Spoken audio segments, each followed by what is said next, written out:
Calm, focus, happiness. Welcome to Mindfulness Mode.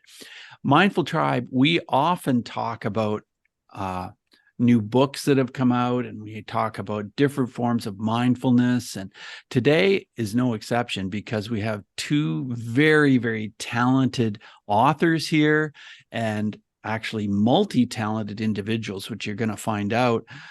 One of these individuals is someone that I've interviewed before, and we talked about paint night, stir the paint, and how mindful that activity is. And he's gone on with that and done so many different things. And so you probably know already that I have Gregory Copploe with us. And I also have Dani Forrest with me today, who has, the two of them have worked together and written a book called I Am Pink. And it is an excellent book. I'll tell you that right now. It's kind of shiny there as I hold it up. I Am Pink. Fantastic. We're going to talk about that on the show. And with that, we're going to get started here. Dani, I'm going to start with you. What does mindfulness mean to you? And just before I ask that question, are you in mindfulness mode today, Dani? Well, Bruce, for me, mindfulness, if I define it as conscious awareness of what's happening, it's really, to be honest with you, a moving target, because conscious awareness includes all of the things that are going on inside of me internally, as well as everything going on in the world around me. And those are all competing thoughts, feelings, and sensations. So being aware of what's going on inside and outside is one component of it. But the other one that is equally important to me is deciding how I'm going to prioritize my awareness of what's going on. I'm sitting here right now. There are people walking outside the window on the path. There's animals. My boyfriend's in his recording studio, but I want to be right here, right now. So I get at every moment to sort of decide where my here-ness is going to be.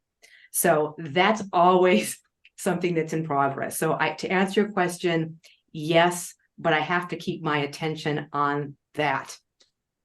Thank you for that. And Gregory, are you in mindfulness mode today? And what does it mean to you? Yes. Well, I think, once you turn on the green light and decide to be mindful, I think it's a path. It's a life journey for you. And for me, it's something that I habitually live in every day. It's a heightened awareness that you build and you nurture, and it grows, and eventually, you live in it. So I'm always in mindfulness mode, constantly, not just within my own body and my body shell and myself and my alignment, my thoughts, what's going on within me, but also mindful of the environment around me and how I can create ease for others so that they can breathe easier as I'm navigating through life. It's a mindful awareness of me inside, but also a mindful awareness of how I can make other people's life easier with that awareness. So it's parking in that parking space. So it's like thinking about the future of someone else is going to be aligned in a certain way. How can I make that better for them? If someone's at the deli section and they're looking at their watch and they want to order something, I'm aware that they're in a hurry and I'm not. And so some people might think it's acts of kindness. I think it's just a mindful awareness of mindfulness of just saying, hey, let her go first because I'm aware she's in a hurry and I'm not. And so this happens all day throughout my day in lots of different aspects and ways. And so it's very heightened, and I wouldn't want to live any other way. So yeah, to answer your question, I am in mindfulness mode all the time. Fantastic. Well, your book is very much about mindfulness. I Am Pink. And Dani, why did you decide to call this book I Am Pink? I know the answer, but just kind of let's start there and talk about how you kind of got the idea going for this book and how it ended up looking and being the way it is. Well, Greg and I sort of settled on this name together after sort of taking the title through various iterations. And the word pink has a lot of connotations, both positive and not so positive, in particularly in Western society, where there's a disavowal of the internal feminine, and the color pink is very, very indicative of that for a lot of people. So pink is woman, pink is breast cancer, pink is is sexual identity, fluidity, or issues. And all of that can be folded in if someone wants to interpret it that way. But for the purposes of this book, pink really embodies that newness of being when you sort of peel away the armor and the layers and all the ways and forms in which we separate ourselves and from the world around us. When those things get removed, there's new, pink, fresh skin underneath, like that of a baby. And babies are born in purity. Babies don't see separation. Babies live in joy and wonder. And so during the journey of our protagonist, who starts out as Justin Polo, he really embodies both in name and form and heart, the color pink, but also that feeling that's heart-centered and open. Right. And Gregory, I want to ask you, I mean, you've written 3 books now, 2 other books, which are fantastic. The book called The Art of Being Whole, and then you wrote the little book about anxiety and healing. But this book is completely different. Tell us why you decided to write such a different book with a different way of getting the message out there. I think a lot of us follow what I call a formulaic life. We're taught to go to college, to get a boyfriend, a girlfriend, a pet, the house, what do the neighbors have, collect these things, do these things. And it's a path that's sort of given to us, that we inherit, and we follow it because everyone else is following it. And a lot of us don't really take the time to ask ourselves, is this really the path for me? And what happens is some people, not all people, but some people end up arriving at a place where they don't have the happily ever after, and they're not content with the path, and they don't know how they got to the place where they're at, and they haven't ever looked at it or analyzed it or even understand it. And so, it gives yourself a moment to, to look at things and break away from that and find your own path and start asking deeper questions about what you could do to find more joy and more happiness outside of that formulaic pathway. And it's scary. It's not easy, and it's we're afraid of, we think we're tied down with the stuff that we have in our life and the responsibilities that we have, and we feel handcuffed within that.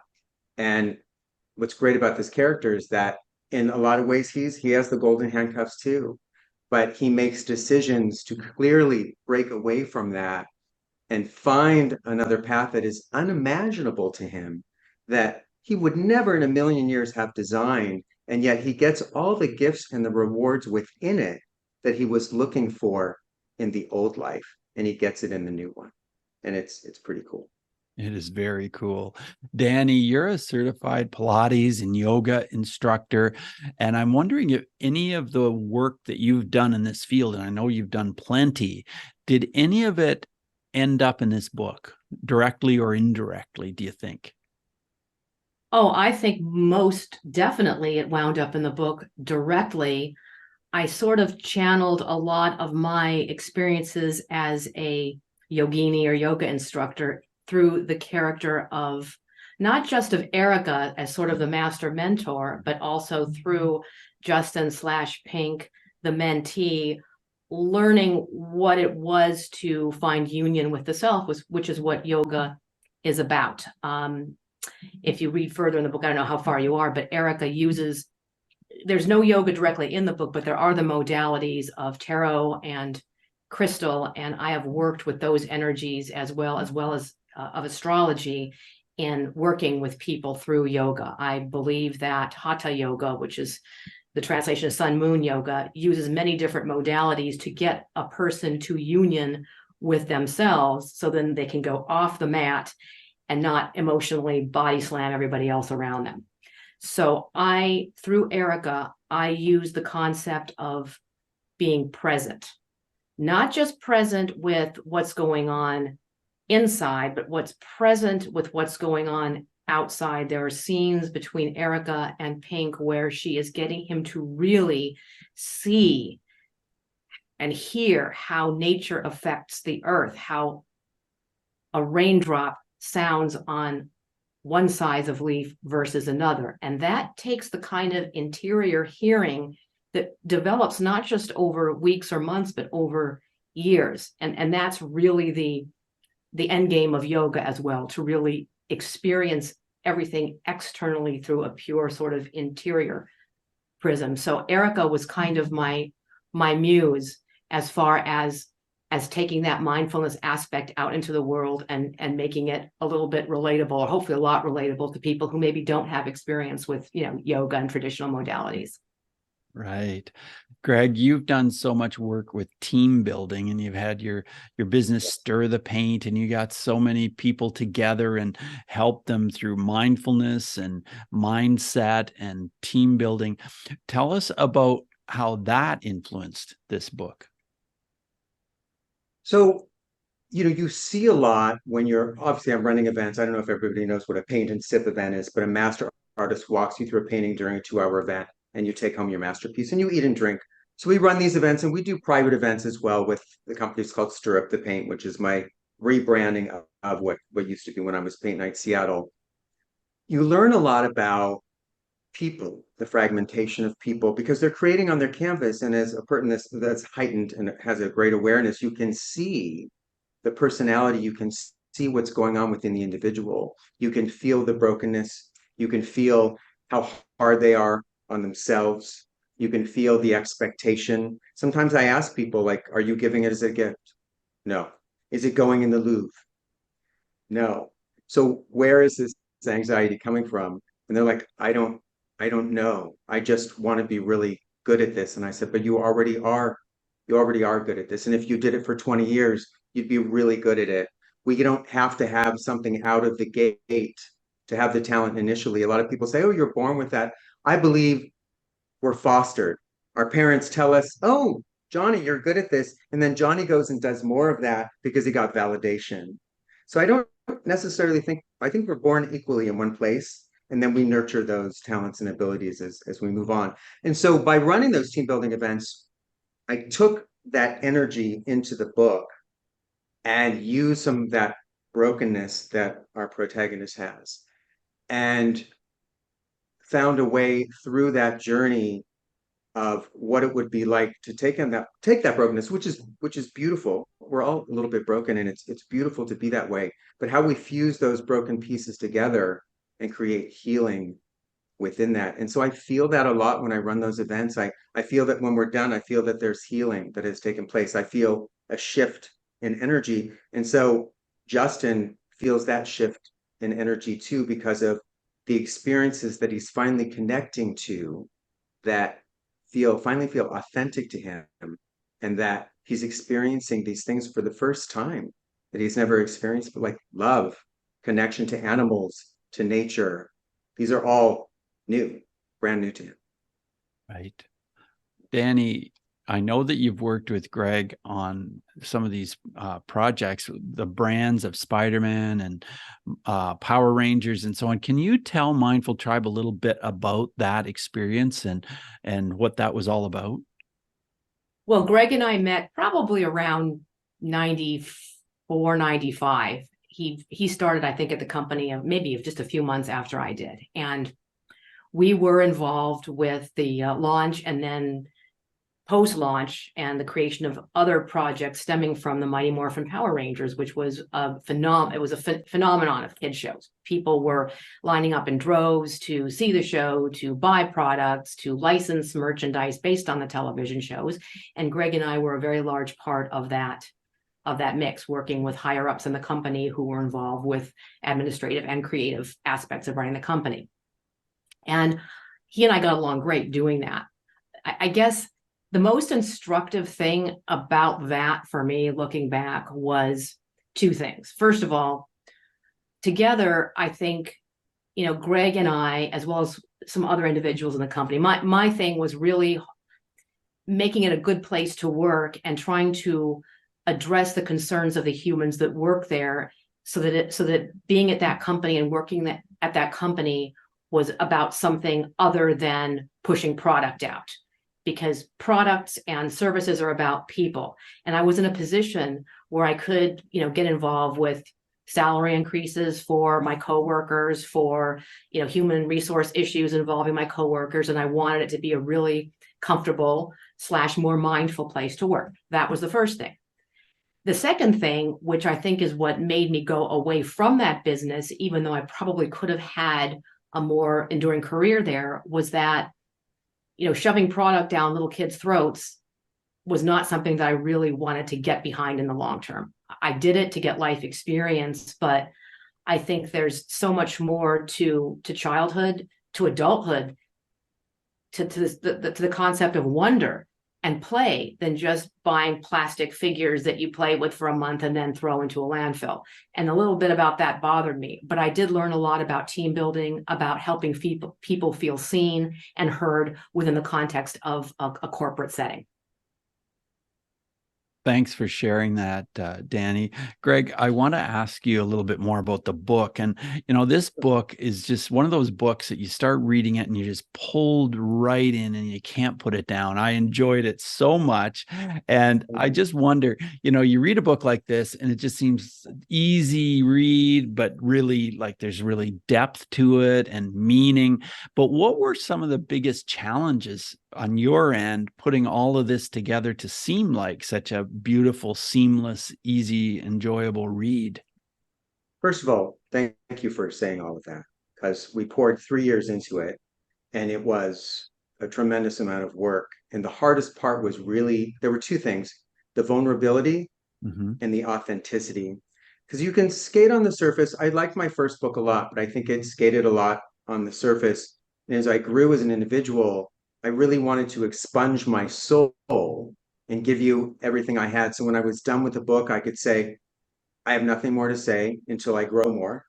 There's no other book inside me. So to get in touch with that vulnerability viscerally was very revealing and very difficult to find, because every time I would write something, it would still skate the surface. It wasn't deep enough for me. It wasn't really how I was feeling. How to articulate exactly how you're feeling is not an easy thing to do. And a lot of times I would ship it off to Dani and I said, Dani, I'm just, how I feel. I'm just not articulating it how I want to. And Dani many times would come back, throw it back at me, and I'd be like, yes, yes. So we worked very well, very together that way. And we both ripped it open. I mean, Dani and I are people that, like most people, don't really want to rip it open. We have a little bit of protection and some barrier, but that's not where the gems come from.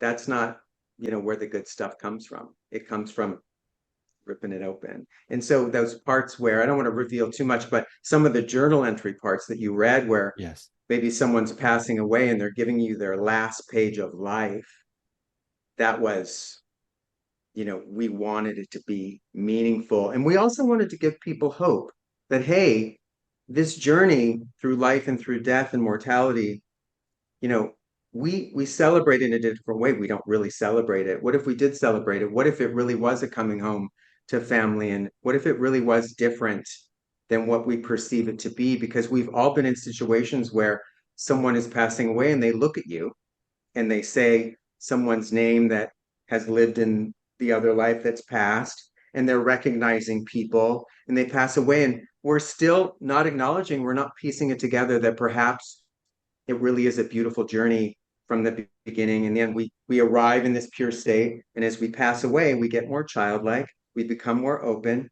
You've seen it 30 minutes before someone passes away. They want to make all their amends. They want to somehow make it all right. And it's like, wow, you could have done this 20 years ago, and so I think that was the most difficult part, was being authentic within those pieces so that people felt some hope within it and also felt moved by it. yeah, yes. Dani, I know that a lot of writers end up having to leave things out of books that they've written. I'm wondering if there were any sections that you wrote and you felt very strongly about them, and yet somehow they just didn't make it into the final version of the book. Anything like that?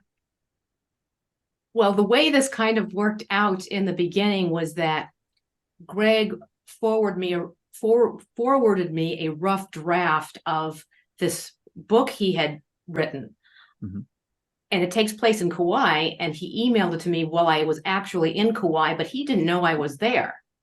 It's very funny because and I've said this many times, Kauai is a very interesting place for me. It always every time I'm there, it hands me a key that unlocks the next door I'm sort of to walk through.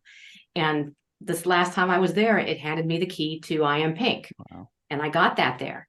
And I read it and I loved it. The characters were there, the story was there.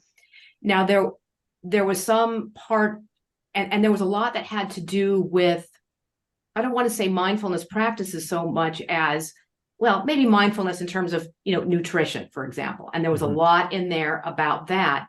And I thought, well, this is all good and it's all accurate, but I didn't want us to dilute the main message with too much digression into the nuts and bolts of how to, live day to day.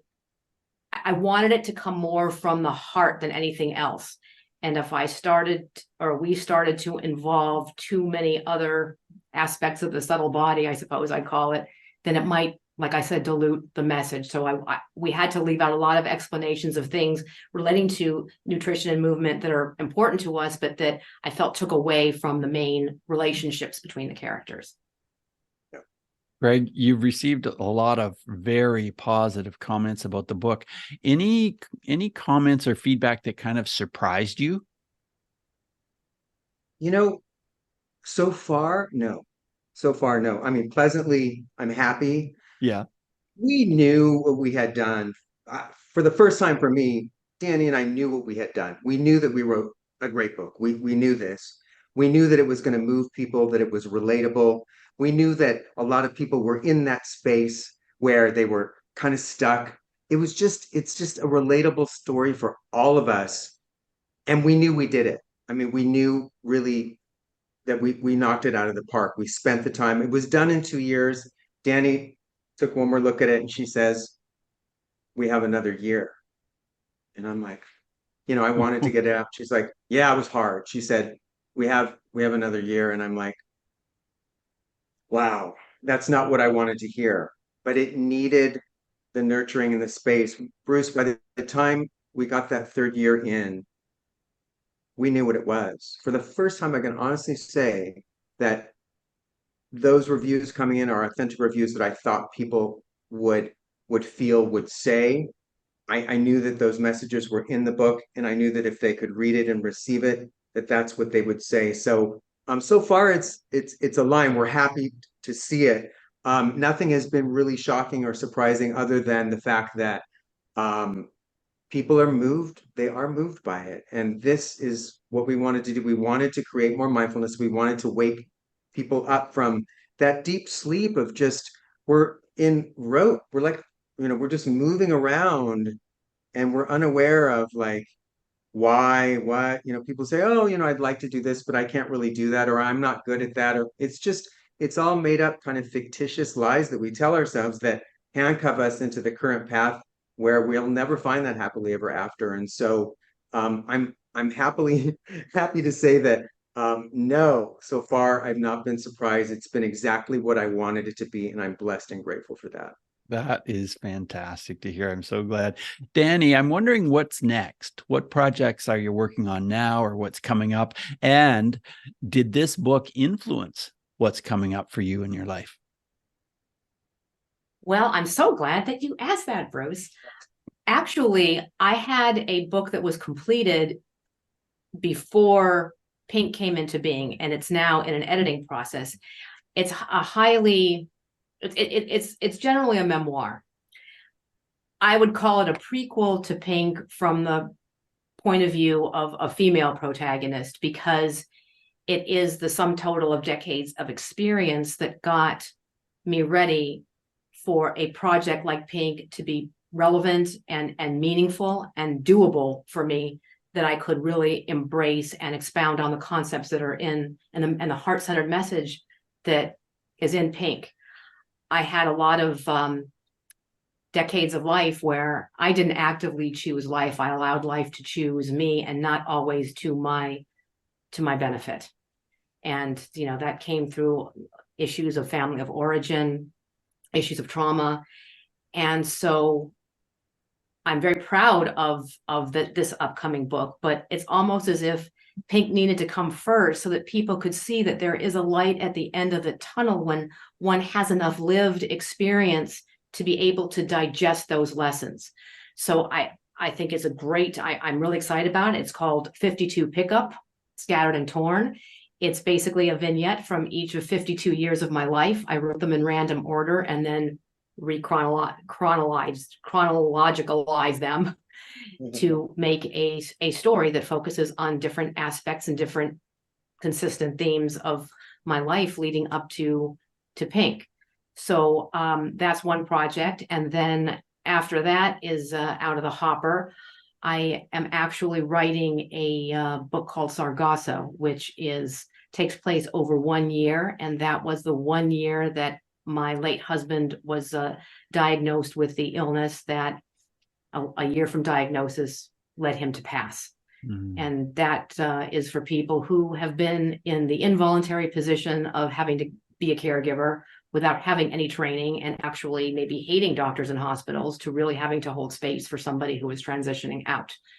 So those are two pieces of bread, and then Pink is, I guess, right in the middle there. Well, thanks for sharing that, Dani.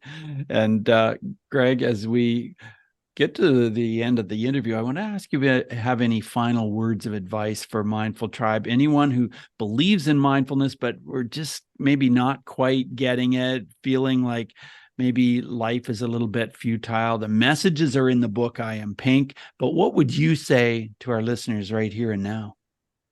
There's a quote. Well, there's two quotes that I like. I'll focus on one. It's Ralph Waldo Emerson. It says, "To know that one life has breathed easier because you have lived, this is to have succeeded." So through mindfulness, what I was talking about, creating space for others, you're creating an ease for others so that their life actually will be easier because you maneuvered through it first, or you were there first with this awareness to provide that for them.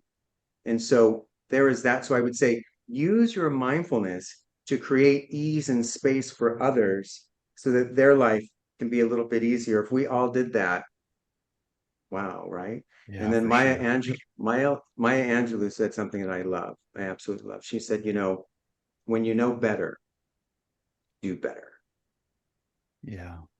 So I think we have some challenges that we can all be better. And when, I make mistakes all the time too, and it's okay to go back within that framework a day later or whatever and say, hey, I was triggered. I realized that this happened. I apologize, or whatever the case may be, that we can go back and undo, some of the stuff that maybe we weren't as mindful in that moment, or the thoughts came through and they got the better of us. So I think those are the two things really I'd like to leave with everybody, especially just creating that space for others. This is super important. People call it acts of kindness. It's really acts of mindfulness. Right, right. Dani, final words for our Mindful Tribe listeners? Yes, I think that, and this is just speaking for me, my several decades, shall we say, of experience, that the gateway to what you call mindfulness, divinity, spirituality, is humanity, my own humanity. Everything that makes me who I am. There's so many traditions out there that want us to disavow our emotions, our lived experience, our trauma, our stories, even our ego. But all of those are part of what makes us human in the way that it makes us able to connect to other human beings. And if I lose that aspect of myself, if I lose the messiness, if I disavow it, if I cover it up or allow others to cover it up in judgment and shame, or if I do that to other people, then there really is no hope for this planet. And I think there is a lot of hope for this planet. And the way to hold up my end of the bargain is to just show up in all my messiness, all my imperfection. And that is glory. And that is connection. And that is love, as long as I understand that I get to decide how much of those things are going to be defining me at any given moment. And I would encourage other people to sort of take that journey as well. I think it leads to connection. I think it leads to emotional and relational richness. And I think it leads to love, which is, I think, the end game for all of us. I love how uplifting and empowering both of you are. Your messages, not only as I talk to you in person, but the messages that came through in the book, I Am Pink, Mindful Tribe. I very strongly encourage you to get your hands on a copy of this. It's such a wonderful book, very, very thoughtfully put together with terrific messages related to mindfulness, but such a beautiful and easy read too. So get the book. And thanks again, Gregory and Dani, for being on Mindfulness Mode today. Bruce, Thanks for having us. Always a pleasure. Thank you. Yeah, Thank you. Absolutely. All the Thank you for best to having you. us, Bruce. Yep. Bye now. Bye, Bruce.